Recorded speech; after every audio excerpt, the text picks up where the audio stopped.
नमस्कार मेरे प्यारे साथियों, मैं डीपी आज एक नई वीडियो के साथ आप लोगों के सामने। वीडियो स्टार्ट करने से पहले आज तो चर्चा पासपोर्ट पर करूंगा मैं, लेकिन सबसे पहले सभी को विश्व हिंदी दिवस की अनेक अनेक शुभकामनाएं। उम्मीद करता हूं कि विश्व स्तर पर हिंदी स्थापित होगी, यूएन की आधिकारिक भाषा बनेगी और विश्व में हिंदी को एक विशिष्ट पहचान मिलेगी। हालांकि हिंदी पूरे विश्व में तीसरी सबसे ज़्यादा बोले जाने वाली भाषा है। सबसे पहली भाषा है चीनी मैंडरिन, दूसरी भाषा है अंग्रेजी और तीसरे नंबर पर हिंदी का नाम आता है। भारत में 2 बार हम लोग हिंदी दिवस मनाते हैं, एक विश्व हिंदी दिवस जो कि 10 जनवरी को और दूसरा राष्ट्रीय हिंदी दिवस जो कि 14 सितंबर को।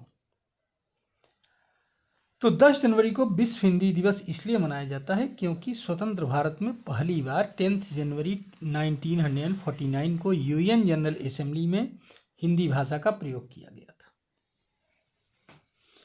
उसके बाद में 1975 में 10 जनवरी को नागपुर में विश्व हिंदी सम्मेलन भी किया गया। 2008 में विश्व हिंदी दिवस मनाने की घोषणा हुई कि हर साल विश्व हिंदी दिवस मनाया जाएगा। मॉरिशस में विश्व हिंदी सचिवालय बनाया गया जो कि 11 फरवरी 2008 से काम करना शुरू कर दिया। ध्यान रखिएगा, विश्व हिंदी दिवस मनाए जाने की जो घोषणा हुई थी वो 2006 में हुई थी और 2008 में मॉरिशस में इसका सचिवालय बनकर के तैयार हो गया 11 फरवरी 2008 में, और वो काम करना शुरू कर दिया। इसका उद्देश्य यही है कि पूरे विश्व में हिंदी का प्रचार प्रसार करें और यूएन जनरल असेंबली की आधिकारिक भाषा बनवाई जाए इसको। वहीं पर जो हम बात करते हैं राष्ट्रीय हिंदी दिवस की, तो ये 14 सितंबर को मनाया जाता है क्योंकि 14 सितंबर 1949 को भारत की संविधान सभा में देवनागरी लिपि में लिखी जाने वाली हिंदी को आधिकारिक भाषा के तौर पर स्वीकार कर लिया था। इसलिए इसको राष्ट्रीय हिंदी दिवस के रूप में मनाते हैं। उम्मीद है कि अब आपको ये क्लियर हो गया होगा कि 14 सितंबर को राष्ट्रीय हिंदी दिवस का क्या मतलब है और 10 जनवरी को विश्व हिंदी दिवस का क्या मतलब है। अब आइए अपने मेन मुद्दे पर आते हैं कि आज इधर जो है पासपोर्ट रैंकिंग जारी की गई है 2025 की। किसने जारी किया है? हेनले ग्लोबल, एक रिसर्च फाउंडेशन है, वही जारी करता है, रिसर्च संस्था है। असल में ये रैंकिंग इस बात पर आधारित होती है कि आप कितने देशों में बिना वीज़ा के या वीज़ा ऑन अराइवल की सुविधा पर यात्रा कर सकते हो। बिना वीज़ा के तो समझ में आ गया, जैसे हम यहाँ से नेपाल चले जाते हैं हम लोग, तो नेपाल में जाने के लिए हमें कोई वीज़ा नहीं चाहिए। वीज़ा ऑन अराइवल क्या है? कुछ कुछ देश क्या करते हैं, किसी किसी देश के नागरिकों को जब उस देश का नागरिक उस देश एयरपोर्ट पर पहुंचेगा तो वहां पर भी वीज़ा उसको दिया जा सकता है। इसको कहा जाता है वीज़ा ऑन अराइवल सुविधा। हर देश को नहीं देता है, ये भरोसे की बात है। इसमें सबसे ज़्यादा टॉप नंबर पर रहा सिंगापुर जो है 1 नंबर पर रहा। इसकी सिंगापुर के पासपोर्ट को 195 देश एक्सेप्ट करते हैं, अर्थात या तो बिना वीज़ा के ही चले जाओ सिंगापुर का पासपोर्ट लेकर के 195 देशों में, और या तो फिर जैसे ही आप पहुंचोगे एयरपोर्ट पर आपको वीज़ा दे दिया जाएगा, अर्थात वीज़ा ऑन अराइवल। दूसरे नंबर पर जापान है।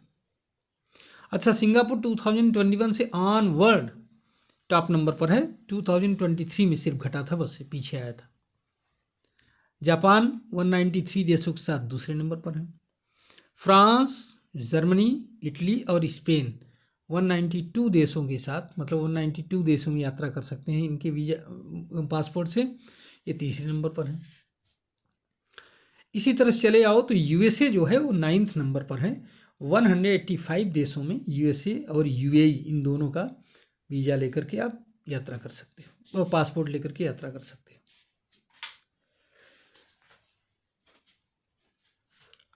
अगर हम इंडिया की बात करेंगे तो इंडिया 85th पोजीशन पर है। इंडिया को 57 कंट्री ऐसे हैं जो कि एक्सेप्ट करते हैं इंडिया के पासपोर्ट को, जो या तो विदाउट वीज़ा या वीज़ा ऑन अराइवल पर आप इन देशों में ट्रेवल कर सकते हैं। जैसे अंगोला हुआ, भूटान हुआ, बोलीविया हुआ, फिजी हुआ, हैती हुआ, नेपाल हुआ, कीनिया हुआ, मॉरिशस हुआ, श्रीलंका हुए, ये सब। अच्छा, इंडिया की पोजीशन 2023 में 84th रैंक पर थी, 2022 में आई है तो 83 रैंक पर थी, 2021 में 90 रैंक पर थी, 2020 में 80 रैंक पर थी, 2019 में 82 रैंक पर थी, इस बार 85 रैंक पर है, 85th रैंक, ध्यान रखिएगा। अब अगर हम थोड़ा सा पड़ोसी देशों की बात करें तो 90 नंबर पर भूटान का है, 94 नंबर म्यांमार का है, 96 नंबर श्रीलंका का है, 100 नंबर बांग्लादेश का है, 101 नंबर नेपाल का है, 103 नंबर जो है वो पाकिस्तान का है, 106 नंबर अफ़गानिस्तान का है। अफ़गानिस्तान के पासपोर्ट से आप 26 देशों में यात्रा कर सकते हो बड़े आराम से। तो ये सब है, इसकी रैंकिंग है, इसके आधार पर बताया गया। अब उम्मीद ये करता हूँ कि भारत का पासपोर्ट और मजबूत होगा और देशों में हम बिना वीज़ा के या वीज़ा ऑन अराइवल पर यात्रा कर पाएंगे।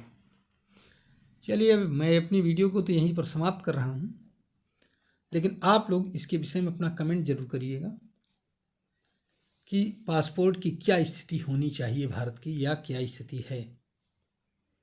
धन्यवाद, नमस्कार, जय हिंद, जय भारत, वंदे मातरम।